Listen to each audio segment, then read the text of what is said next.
تصيبهم فتنة أو يصيبهم عذاب أليم. صدق الله مولانا العظيم.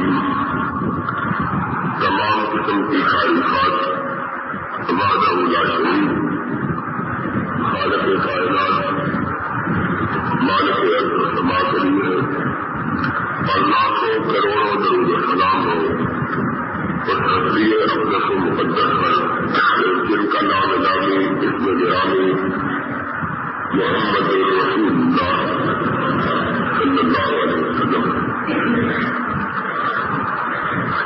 وہ سرور گرامی کے رب الجلال نے جن کی ہر بات کو اپنی بات قرار دیا اور جن کی اتباع اور جن کی اطاعت پر نجات کو محصور کیا وہ امام برحق حضرت محمد رسول اللہ صلی اللہ علیہ وعلی آلہ وسلم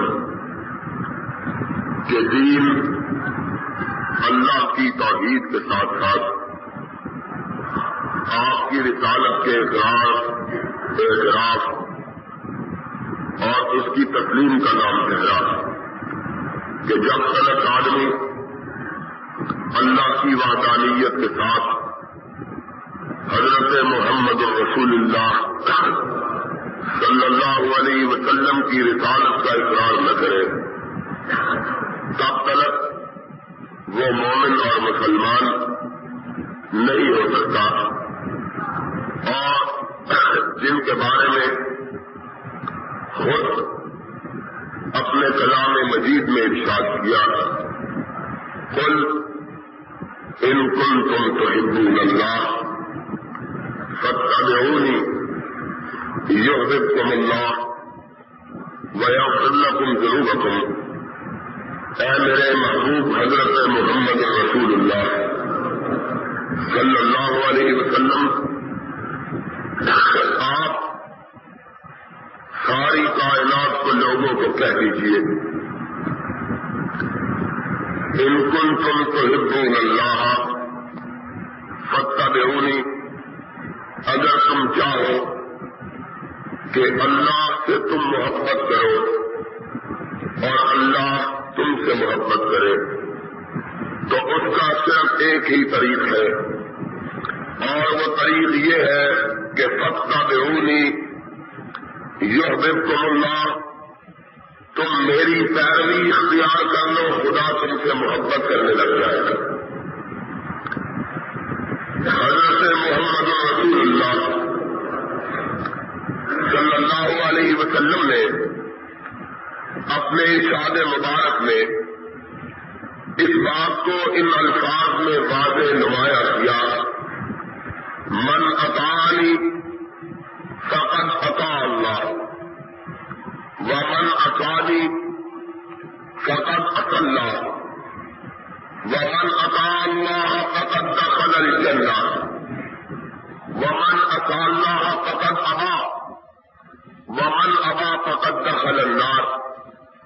لوگوں جس نے میری اطاعت کی میری فرما برداری کی میری پیروی کی جس نے میرے حکم کو مانا اس نے اللہ کے حکم کو مانا اور جس نے میری نافرمانی کی میری بغاوت کا ارتکاب کیا میرے حکم کو تسلیم نہ کیا اس نے رب کی بات نہیں مانی اس نے رب کی نافرمانی کی ہے.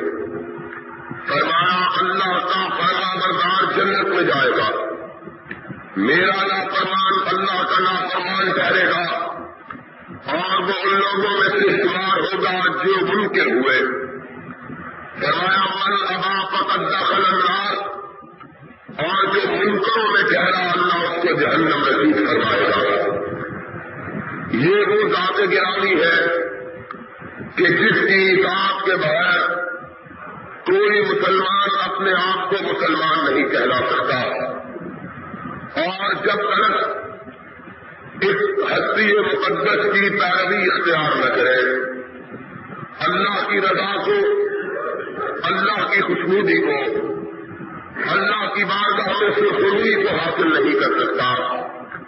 رب ذوالجلال نے اپنے کلام مجید میں ارشاد کیا، فلا وربک لا یؤمنون حتی یحکموک فیما شجر بینہم ثم لا یجدوا فی انفسہم حرجا مما قضیت ویسلموا تسلیما۔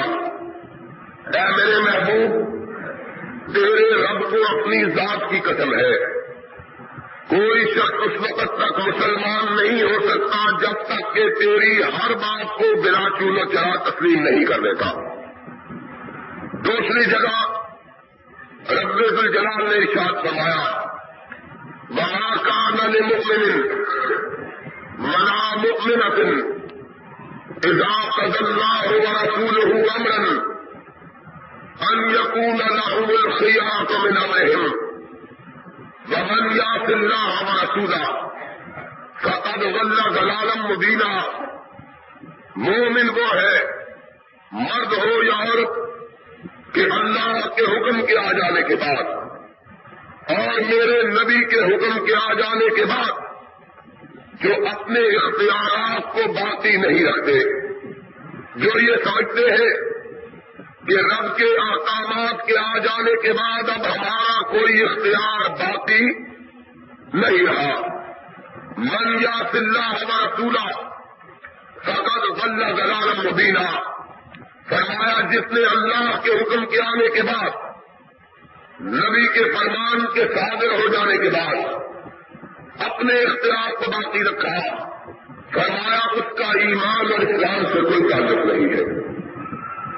ان ساری باتوں کو پیش نگاہ رکھتے ہوئے پچھلے خطبہ جمعہ میں ہم نے رجم کے بارے میں یہ بیان کیا تھا کہ رب العزت کے حکم کے مطابق حضرت محمد رسول اللہ صلی اللہ علیہ وسلم نے شادی شدہ مرد اور شادی شدہ عورت پہ بدکاری کرنے پر انہیں رجم کی یعنی سنسار کرنے کی سزا دی ہے۔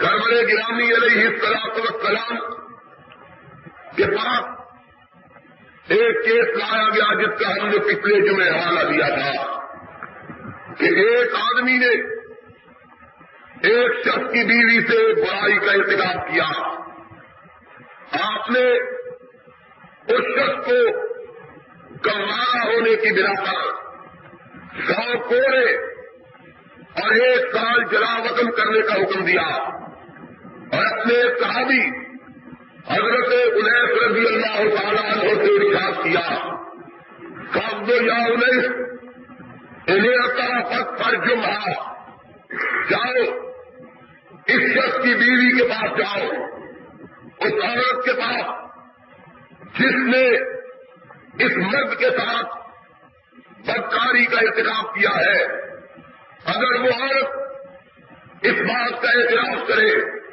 کہ واقعی اس سے گناہ سرزد ہو گیا ہے تو اسے اس وقت تک پتھر مارو جب تک کہ وہ مر نہیں جاتی ہے۔ چنانچہ یہی ہوا اور حضرت انیس رضی اللہ تعالیٰ عنہ نے نبی پاک صلی اللہ علیہ وسلم کے ارشاد پر اسے سنسار کیا۔ اس کے علاوہ حدیث پاک میں موجود ہے کہ ایک دفعہ جب یہودی نبی کائنات علیہ الصلوۃ والسلام کے پاس ایک کیس لے کر آئے، اس شخص کا جو یہودی تھا، شادی شدہ تھا، اور اس نے ایک یہودی عورت کے ساتھ کہ جو شادی شدہ عورت تھی اسی برائی کا ارتکاب کیا تھا، وہ لوگ امام کائنات علیہ الصلوۃ والسلام کے پاس اس فیصلے کے لیے حاضر ہوئے کہ اے اللہ کے حبیب، اگرچہ ہم آپ کو نبی اور رسول نہیں مانتے لیکن ہم اسلامی ریاست کے باقی ہیں مدینہ منورہ کی اسٹیٹ میں ہم رہتے ہیں اور ہم چاہتے ہیں کہ اس کیس کا فیصلہ آپ عدل اور انصاف سے فرمائیں۔ امام کائنات علیہ السلام نے پوچھا، لوگوں تم تورات کے ماننے والے ہو، تم موسیٰ کے پیروکار ہو، بتلاؤ کہ رب العزت نے تورات میں اس گناہ کی کیا سزا مقرر کی ہے؟ انہوں نے جواب دیا، اے اللہ کے حبیب، تورات میں جو موسیٰ علیہ السلام سے نازل کی گئی ہے اس میں حضرت موسیٰ علیہ السلام کے ارشاد کے مطابق اور رب کے حکم پر جو شخص ایسی برائی کا ارتکاب کرے اس کا منہ کالا کیا جاتا ہے، اسے شہر میں رسوا کیا جاتا ہے اور لوگوں میں اس کی تشہیر کی جاتی ہے، اس طرح رسوا کر کے اسے چھوڑ دیا جاتا ہے۔ حضرت محمد رسول اللہ صلی اللہ علیہ وسلم نے ارشاد کیا، جاؤ تورات لے کے آؤ۔ امام کائنات علیہ السلام کے پاس تورات آئی، نبی کائنات نے ارشاد کیا، وہاں سے نکالو جہاں اللہ نے زنا کا حکم اور بدکاری کی سزا بیان کی ہے۔ انہوں نے تورات کے ان صفحات کو نکالا جس میں بدکاری کی سزا بیان کی گئی، ساری سزا انہوں نے پڑھی اور جہاں سنسار کرنے کا ذکر آیا تھا وہاں پڑھنے والے نے اپنا ہاتھ رکھ دیا۔ حضرت محمد رسول اللہ صلی اللہ علیہ وسلم، سب کہو صلی اللہ علیہ وسلم، اس نے کہا کہ حضور کو امی نبی ہے، انہیں پڑھنا نہیں آتا، میں چالاکی کر کے ہاتھ رکھ کے آئے۔ آج بھی اللہ کی کتاب کو بدلنے کی اسی طرح سازشیں کی جاتی ہے، آج بھی قرآن کی بعض آیات کو چھپایا جاتا ہے، بعض آیات کا مطلب بتلایا جاتا ہے۔ فرق صرف زمانے کا، فرق صرف ناموں کا، کاموں میں کوئی فرق باقی محمد رسول اللہ صلی اللہ علیہ وسلم نے ارشاد کیا تھا، سچے نبی کی سچی پشین گوئی سنو۔ آپ نے ارشاد فرمایا، لوگوں پہلی امتیں فرقہ بندی کا شکار ہوئی، گروہوں میں بچ گئی، ان امتوں کے 72 فرقے ہو گئے۔ ہر آدمی دین کی تعمیل کرنے لگا، اللہ کی آیات کے معانی کو بدلنے لگا۔ قرآن ان لوگوں کی ان بدعمالیوں کی نشاندہی کے لیے آیا کہ کس طرح انہوں نے رب کے کلام کی آیات اور اس کے معانی تبدیل کیے، اس کے مطالب کو مسخ کیا، اس کے الفاظ میں ہیر پھیر کی۔ لیکن افسوس ہے اس امت پر کہ جس پر قرآن جیسی سچی کتاب آئی، جس کی ہدایت کے لیے نبی پاک جیسا سچا نبی اللہ نے بھیجا، وہ امت انہی لوگوں کی روش اختیار کرنے لگی جو امتیں اللہ کے غضب کا اور اللہ کی لعنت کا شکار ہو گئی۔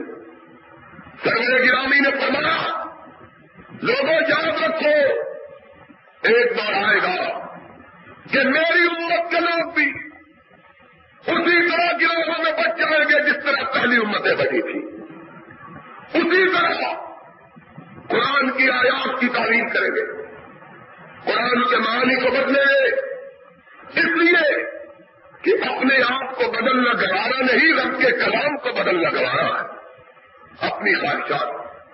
آج ہم اسی طرح یہود کی روش پہ چل نکلے، لیکن امام کائنات نے فرمایا تھا پہلی امتیں 72 فرقوں میں تبدیل ہوئی، میری امت 73 فرقوں میں تبدیل ہو جائے گی۔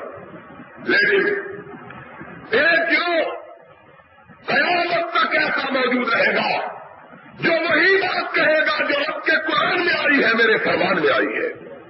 ایک گروہ ایسا موجود رہے گا. فرمایا لا یضرہم من خذلہم، دنیا ان کی مخالفت کرے گی. وہ گروہ لوگوں کے مقابلے میں تعداد میں کم ہوگا، اور وہ لوگوں جن کو رب نے توحید اور سنت کی نعمت سے مالا مال کیا ہے. سنو کہ نبی رحمت نے خود اپنی زبان مبارک سے تمہاری جماعت کو، تمہارے گروہ کو، تمہارے اعمال کو سراہا، انہیں پسند کیا، تمہارے بارے میں پشیم گوئی کی. میں ان لوگوں کی بات کرتا ہوں جو صرف اللہ کی کتاب کو اور نبی پاک کے فرمان کو ماننے والے اور اس بارے میں کسی قسم کی کوئی مداخلت گوارا کرنے والے نہیں ہے. بولو سرور کائنات سے فرمایا لا تزالو طائفۃ من امتی منصورین علی الحق، میری امت کا ایک چھوٹا گروہ دین کے جھنڈے کو سربلند رکھے گا.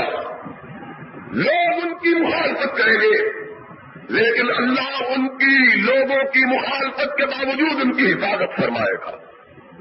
دنیا کی کوئی طاقت اس گروہ کو مغلوب بنا سکے گی نہیں. وہ گروہ آپ سے پوچھا گیا اللہ کے رسول وہ گروہ کون سا ہے؟ فرمایا ما انا علیہ واصحابی، وہ گروہ وہ ہے جو اس بات کو ماننے والا ہے جس کو محمد منواتا رہا، محمد کے صحابہ مانتے رہے صلی اللہ علیہ وسلم.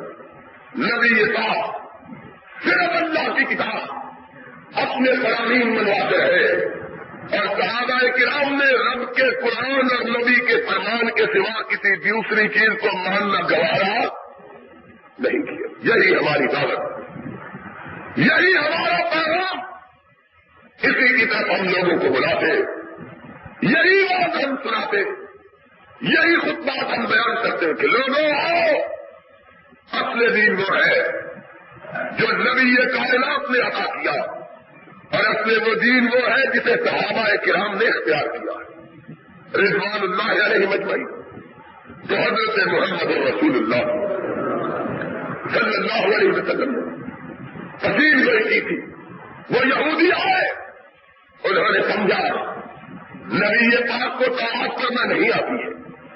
چالاکی کے ساتھ پڑھتے پڑھتے جس طرح کوئی چالاک آدمی پڑھ رہا ہے، ہاتھ رکھ کے انگلی رکھ کے اس طرح پڑھتے پڑھتے جہاں انکار کرنے کا حکم آیا، رجل کا لفظ آیا، اس نے اپنی ہتھیلی رکھی ہوئی ہے پڑھتے ہوئے، لیکن نہیں جانتا تھا اس کا تعلق جس کے سامنے وہ تعارف پا رہا ہے زمین کے ساتھ نہیں، اس کا تعلق آسمان کے ساتھ ہے.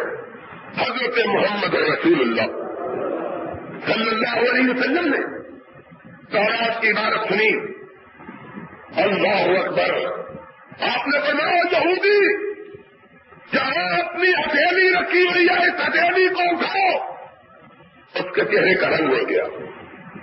حدیث کے الفاظ ہے اس نے اپنی ہتھیلی ان پاس سے اٹھائی، فائزن چلو ہوتی ہے آیت الرجم. حدیث کے الفاظ ہے اس نے ہتھیلی اٹھائی. لوگوں نے کیا دیکھا کہ رجم کا حکم اس طرح جگمگا رہا ہے جس طرح بغیر بادلوں کے چرب جگمگاتا ہے. حضرت محمد رسول اللہ صلی اللہ علیہ وسلم نے فرمایا بڑا اس آیت کو کہ اس میں کیا لکھا ہے. شرمندہ ہو گیا. اس نے کہا جناب اس میں لکھا ہے کہ اگر کوئی کم مرد، اگر کوئی شادی شدہ مرد، شادی شدہ عورت اس برائی کا ارتکاب کرے تو اسے سنسار کیا جائے. نبی نے تبسم فرمایا. اس نے کہا اللہ کے رسول آپ کو کیسے پتا چل گیا تھا کہ جس لفظ پر میں نے ہاتھ رکھا ہے اس کے نیچے رجم ہوگا؟ فرمایا نبأنی العلیم الخبیر، تو چالاکی کرتا ہے، تجھ کو نہیں پتا کہ مجھے وہ خبر دے رہا ہے جو دل کے بھیدوں کو بھی جاننے والا ہے. مجھے وہ خبر دینے والا نبانی غنیم خبیر، کہا جاؤ یہودیوں کی تباہی کی، یہودیوں کی بربادی کی علامت، اور اس کی بڑی وجہ یہ تھی کہ جب کوئی بڑا آدمی کسی جرم کا ارتکاب کرتا اسے چھوڑ دیتے، جب کوئی غریب آدمی کسی جرم کا ارتکاب کرتا اسے پکڑ لیتے۔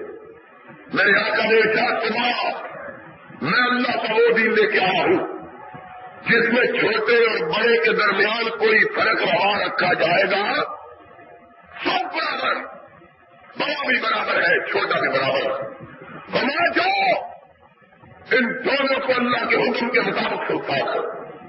حدیث پاک میں آیا ہے سرور گرامی علیہ الصلوۃ والسلام کے ارشاد پر اس یہودی مرد کو اور اس یہودی عورت کو گھروں میں گاڑ کر زندہ سنسار کر دیا گیا۔ صحابہ کرام اور یہودی اس وقت تک انہیں پتھر مارتے رہے جب تک کہ انہوں نے دم نہیں توڑ دیا ہے۔ یہ وہ حکم ہے حضرت محمد رسول اللہ صلی اللہ علیہ وسلم کا، جسے آپ نے صرف مسلمانوں پہ لاگو نہیں کیا بلکہ غیر مسلموں کو بھی لاگو کیا۔ آج کہا یہ جاتا ہے یہ حکم قرآن میں موجود نہیں، اور چونکہ قرآن میں اس کا ذکر نہیں آیا ہے اس لیے ہم اسے تسلیم نہیں کرتے۔ اور لوگوں، قرآن تمہیں کس نے بتلایا ہے کہ یہ قرآن ہے؟ قرآن تو نبی نے بتلایا ہے کہ جس کی زبان اقدس کی بات کو سنت اور حدیث کہا جاتا ہے۔ اگر نبی نہ ہوتا، اگر نبی بیان نہ کرتا، ہمیں پتہ چل سکتا نہیں تھا کہ یہ قرآن کی آیت ہے کہ قرآن کی آیت حدیث میں آیا ہے۔ سرور گرامی حضرت محمد رسول اللہ سب کہو صلی اللہ علیہ وسلم، آپ کے صحابہ کہتے ہیں آپ پر وحی اترتی، ہمیں کوئی پتہ نہیں ہوتا تھا کہ یہ وحی جو اتری ہے یہ قرآن کی آیت ہے یا کہ قرآن کی آیت نہیں ہے۔ صحابہ سے پوچھا گیا آپ کو کیسے پتا چلتا تھا کہ قرآن کی آیت ہے؟ صحابہ کہتے ہیں نبی یہ کائنات وحی کا سلسلہ منقطع ہو جانے کے بعد ہم کو بتلاتے رب نے یہ حکم اتارا ہے اور بتلاتے، اور میرے ساتھیوں سن لو یہ حکم قرآن میں شامل ہے یا قرآن میں شامل نہیں ہے۔ پھر بتلاتے اگر یہ حکم قرآن میں شامل ہے تو اس کو کس صورت میں لکھا جائے، کس جز میں لکھا جائے۔ یہ قرآن اس کی ساری ترتیب اگر بیان کی ہے تو محمد رسول اللہ نے بیان کی ہے۔ اگر نبی بیان کرنے والا نہ ہو تو ہمیں پتہ چل سکتا نہیں کہ قرآن کی آیت ہے کہ قرآن کی آیت نہیں۔ کئی جگہ حکم آیا لیکن نبی نے اس کو قرآن میں درج نہیں لگایا، حکم حدیث سے آیا۔ صحابہ کرام رضوان اللہ علیہ مجمعین غزوہ خیبر کے موقع پر قلعے خیبر کو فتح کرنے کے لیے گئے ہوئے سارے کے سارے صحابہ نبی کی معیت میں یہودیوں سے جنگ کے لیے خیبر کے قلعے کے باہر کھڑو گئے۔ حدیث پاک میں آیا راستہ اتنا دشوار اور راستے کے پہاڑ اور طریق پگڈنڈیاں اتنی سنگا کہ صحابہ کے پاؤں چھل گئے، پیروں سے خون نکلنے لگا۔ غربت کا فقر کا یہ عالم ہے کہ کسی کے پاس کھانے کے لیے روٹی کا ایک ٹکڑا تک موجود نہیں۔ 4 دن 5 دن کے بھوکے اور پیاسے، گرمیوں کی شدت کا موسم، پہاڑی راستے، سنگیلی پتھریلی نوکیلی زمین، ننگے پار، نہ دھوپ سے بچنے کے لیے کوئی چیز، نہ راستوں کے پتھروں سے بچنے کے لیے کوئی چیز، نہ پیٹ کی آگ بجھانے کے لیے کوئی چیز۔ ایسے عالم میں صحابہ کرام اپنے قائد، اپنے راہبر، اپنے مرشد، اپنے ہادی کی معیت میں صبر طے کرتے ہوئے قلعہ خیبر کے پاس پہنچے۔ یہودیوں کو اس وقت نبی علیہ السلام اور آپ کے لشکر کی آمد کی خبر ہوئی جبکہ حضور ان کے دروازوں تک جا پہنچے. انہوں نے جلدی سے اپنے جانوروں کو سمیٹا، اپنا مال و اسباب جمع کیا اور قلعے کے اندر داخل ہو کے قلعے کے بڑے دروازوں کو بند کر دیا. پرانے زمانے میں لوگوں نے اپنے شہروں کے پڑوس میں قلعے بنائے ہوئے تھے کہ اگر دشمن حملہ آور ہو قلعے کے اندر چلے جائے، قلعے کے دروازے بند کر کے محفوظ ہو کے بیٹھ جائے تو دشمن ان کا حملہ آور نہ ہو. لاہور شہر میں جس طرح موجود شیخ حکم پرانے زمانے میں دستور یہ تھا، نہ ہوائی جہاز تھے، نہ ٹینک تھے، نہ توپیں تھی کہ جن کے ساتھ ان دروازوں کو پھاڑا جا سکتا، ان دیواروں پر سے کودا جا سکتا یا ان دروازوں کو توڑا جا سکتا. اس طرح لوگ محفوظ ہو جاتے، اندر محفوظ ہو جاتے، کھانے پینے کا سامان اندر مہیا کرنے تھے اور مدتوں تک ہم نہاور لشکر کا مقابلہ کرتے رہتے. اگر لشکر بدل ہو جاتا، اس کے حوصلے ٹوٹ جاتے، اپنا سامان اٹھا کر پلٹ جاتا، اور اگر کوئی دیر تک ڈیرے ڈالے رہتا، اندر کی خوراک کے ذخیرے ختم ہو جاتے، مجبور ہو کر لڑنے کے لیے باہر نکلتے یا پتا کرتے یا مقتول ہوتے اور غلام بن جاتے. یہ دستور تھا. چنانچہ خیبر بستی جو خالصتاً یہودی بستی تھی، اس بستی کے رہنے والوں نے اپنے قلعوں کے دروازے کو بند کر لیا. آج تک اس قلعہ کی افواہ باقی ہے. میں نے دیکھا ہے کہ اس قلعہ کی بلندی آج کے دور میں جو باقی رہ گئی ہے زمین سے 60 فٹ اونچی ہے. اس زمانے میں اتنا مضبوط، اتنا بڑا قلعہ بنایا گیا. ہموار اور پتھریلے راستے. حضرت محمد رسول اللہ صلی اللہ علیہ وسلم کے صحابہ آپ کی معیت میں خیبر کے دروازوں پر پہنچے، وہ اپنے سارے مال مویشی لے کر اندر گھسے. جب گدے باہر رہ گئے، صحابہ نے جلدی سے گدوں کو پکڑا، انہیں ذبح کیا، ذبح کر کے ان کا گوشت بنایا، گوشت بنا کے ہڈیوں پہ چڑھایا اور الفاظ ہے حدیث پاک کے، ذرا سنو اور صحابہ کے ایمان کو بھی ملاحظہ کرو، نبی کی اطاعت کو، نبی کی فرمانبرداری کو بھی دیکھو اور اس بات کو بھی دیکھو کہ وہی ساری کی ساری قرآن میں درج نہیں ہو گئی، بلکہ وہی کے 2 حصے. ایک حصہ وہ ہے جو قرآن کا جز بنا، ایک حصہ وہ ہے جو محمد کے فرمان کا جز بنا. وہی کے 2 صحابہ کرام نے گدوں کو ذبح کیا، ان کا گوشت بنایا، ہڈیوں میں رکھا. حضرت طلحہ رضی اللہ تعالیٰ عنہ روایت کرتے ہیں کئی دن کے بھوکے، صبر کے مارے ہوئے، کسانوں سے ٹوٹے ہوئے، جب گوشت پک کے تیار ہو گیا، بھوکے جھڑک پڑے کھانے پر.